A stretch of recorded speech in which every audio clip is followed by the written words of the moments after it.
Assalamualaikum warahmatullahi wabarakatuh. Kembali lagi bersama admin Bola Sumbar.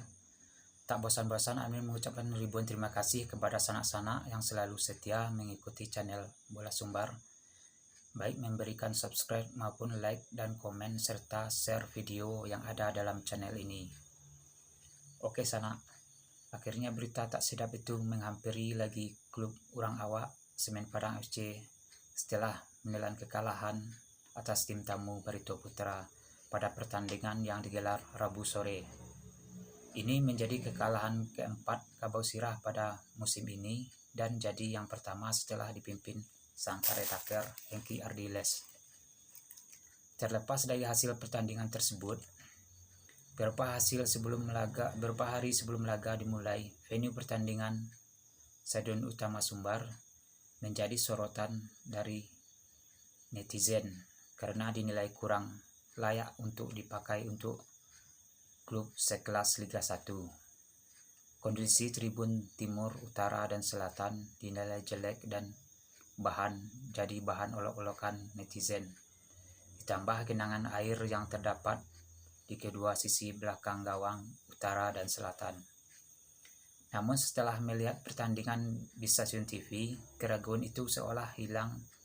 Rumput stadion yang paling ditakuti mendapat penilaian buruk seolah berbanding terbalik dari ekspektasi awal para netizen. Alhamdulillah, pertandingan cukup dinilai sukses dan lancar pada pertandingan pekan kelima Liga 1 itu. Namun dari hasil, memang dinilai kurang menguntungkan bagi SPFC yang menderita kekalahan. Namun, dari segi permainan Kabau Sirah seolah sudah meningkat dari 4 laga sebelumnya. Muhammad Iqbal yang diturunkan dari awal menampilkan permainan yang cukup cantik sekali. Tak heran para fan bingung kenapa Iqbal jarang diturunkan saat kepelatihan dipegang oleh Coach Sandy Susilo. Walaupun main, tapi main di menit-menit terakhir babak kedua sebagai pemain pengganti.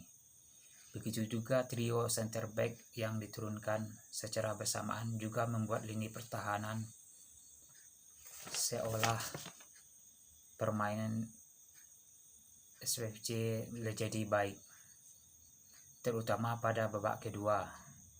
Saat melawan Barito dinilai permainan yang paling menarik yang disuguhkan